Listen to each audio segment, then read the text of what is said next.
क्या आप भी रोजगार की तलाश कर रहे हैं? अब आपके शहर पिथौरागढ़ में 2 नए वोकेशनल कोर्स ANTT और YTT कोर्स की सुविधा उपलब्ध। कोर्स ऑनलाइन तथा ऑफलाइन दोनों ही माध्यम से उपलब्ध। कोर्स के बाद प्राइवेट और सरकारी जॉब के अवसर। अधिक जानकारी के लिए नीचे दिए गए नंबर पर संपर्क करें। पिथौरागढ़ जिले के मुख्य विकास अधिकारी डॉक्टर दीपक सैनी साहसिक यात्रा के तहत भारत और तिब्बत सीमा के 7 अंतर्राष्ट्रीय दर्रों को पार करेंगे। वे आज इस यात्रा पर रवाना हुए। जिलाधिकारी विनोद गोस्वामी और ITBP की 4वीं बटालियन के कमांडर राम भरत सिंह कुशवाहा ने हरी झंडी दिखाकर उन्हें रवाना किया। जिलाधिकारी ने डॉक्टर सैनी के इस साहसिक निर्णय की सराहना की और उम्मीद जताई कि वह ऐतिहासिक कीर्तिमान स्थापित करेंगे। रवाना होने से पूर्व डॉक्टर दीपक सैनी ने बताया, यह यात्रा प्रोजेक्ट 21 के तहत उत्तराखंड में साहसिक पर्यटन को बढ़ावा देने के लिए की जा रही है। क्षेत्र में पर्यटन की संभावनाओं को तलाश करने का कार्य भी किया जाएगा। उन्होंने बताया, प्रोजेक्ट 21 के प्रथम चरण में चमोली जनपद के 10 दर्रों की चढ़ाई की जा चुकी है। इसके तहत मैं वाइब्रेंट विलेजेस का भ्रमण करते हुए भारत तिब्बत सीमा पर स्थित 7 अंतर्राष्ट्रीय दर्रे है, जिसमें कि किंगरी बिंगरी ला, उंटा धुरा, जयंती धुरा, नुवे धुरा, लुवे धुरा, लंपिया धुरा, मुंशा धुरा, सिनला पास, ओल्ड लिपुलेक पास तथा इंडो नेपाल चाइना का जो ट्राई जंक्शन बॉर्डर है उसकी चढ़ाई मैं करूंगा। इन सभी दर्रों की ऊंचाई लगभग 5500 मीटर के आसपास है और कुछ दर्रे जो हैं लगभग 6000 मीटर तक के पास भी है।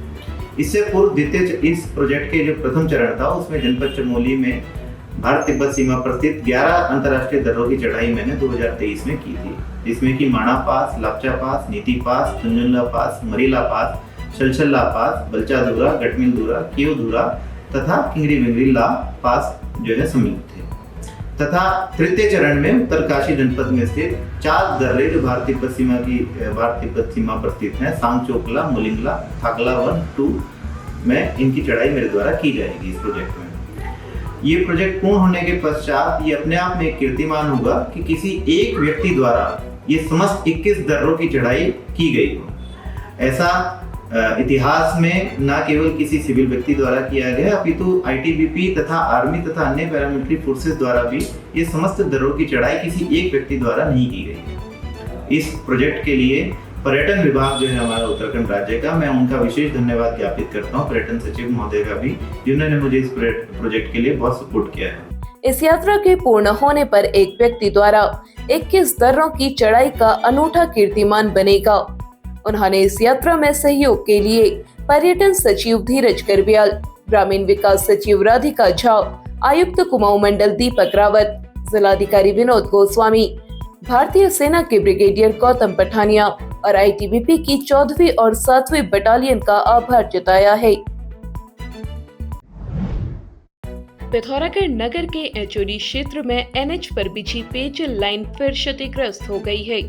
पेयजल लाइन का पानी NH पर बह रहा है, जिससे सड़क क्षतिग्रस्त हो रही है। क्षेत्रवासियों ने कहा, 3 माह पूर्व ही पेयजल लाइन और सड़क को ठीक कराया गया था, लेकिन 3 माह में ही फिर पेयजल लाइन टूट गई है। क्षेत्रवासियों ने जल संस्थान और NH की कार्यप्रणाली पर सवाल खड़े करते हुए कहा, सड़क पर पानी बहने से पैदल चलने वालों को खासी दिक्कत हो रही है। सड़क का गंदा पानी लोगों के कपड़ों पर गिर रहा है। लोगों ने पेयजल लाइन और क्षतिग्रस्त सड़क को जल्द ठीक नहीं कराए जाने पर आंदोलन की चेतावनी दी है। पिथौरागढ़ जिले में थल थाना क्षेत्र के अंतर्गत एक नाबालिग बालिका का शारीरिक शोषण करने के मामले में पुलिस ने राजन राम निवासी पाखू को गिरफ्तार कर लिया है। बालिका की मां ने इस मामले में पुलिस में रिपोर्ट दर्ज कराई थी। थाना अध्यक्ष थल शंकर सिंह रावत के नेतृत्व में गठित टीम ने आज आरोपी को गिरफ्तार कर लिया। उसके खिलाफ 65 BNS और पोक्सो अधिनियम में मुकदमा पंजीकृत किया गया है। बता दें कि इस अधिनियम के तहत दोषी पाए जाने पर दोषी व्यक्ति को कम से कम 20 साल की कठोर कारावास की सजा दी जाती है, जिसे आजीवन कारावास तक बढ़ाया जा सकता है। पिथौरागढ़ में आपदा प्रभावित पल्ला दौफा गांव के ग्रामीणों को पूर्ति विभाग ने खाद्यान्न किट उपलब्ध करा दिए हैं। तहसीलदार तेजम ने पूर्ति विभाग को गांव में खाद्यान्न की समस्या की जानकारी दी थी, जिसके बाद इस गांव में रहने वाले 16 परिवारों को खाद्यान्न किट दिए गए। शिक्षा, रोजगार, स्वच्छता जैसे मुद्दों पर जन जागरूकता बढ़ा रहे सामाजिक कार्यकर्ता मोहित बिष्ट को आज हिमालय मस्तक फाउंडेशन के अध्यक्ष बसंत भट्ट ने सम्मानित किया। उन्होंने कहा, समाज में सकारात्मक बदलाव के लिए मोहित के कार्य बेहद महत्वपूर्ण है। इसका असर जमीनी स्तर पर भी दिखाई दे रहा है। कार्यक्रम में अभिलाषा समिति के डॉक्टर किशोर कुमार पंत, नन्ही चौपाल के संस्थापक विप्लव भट्ट, हिमालय मस्तक फाउंडेशन के महामंत्री किरण भट्ट आदि मौजूद रहे। कैलाश मानसरोवर यात्रियों का 5वां और अंतिम दल आज यात्रा पूरी कर सुबह 9:30 बजे भारतीय सीमा में पहुंच गया। आईटीबीपी के जवानों ने लिपुलेख दर्रे पर यात्रियों का स्वागत किया। सड़क मार्ग की स्थिति अनुकूल होने पर दल आगे की यात्रा शुरू करेगा। क्या आप भी नाक, कान, गले या आंखों की समस्या से परेशान हैं? अब आपके शहर पिथौरागढ़ के सिलथाम स्थित पार्वती बाजार में खुल गया है Prayag speech and hearing clinic. यहाँ है नाक, कान, गले व आंखों के विशेषज्ञ चिकित्सक। देर न करें, आज ही संपर्क करें। पिथौरागढ़ व उत्तराखंड की सभी खबरों को हिंदी, अंग्रेजी और नेपाली भाषा में भी पढ़ सकते हैं। अभी डाउनलोड करें न्यूज़ इंडो नेपाल ऐप।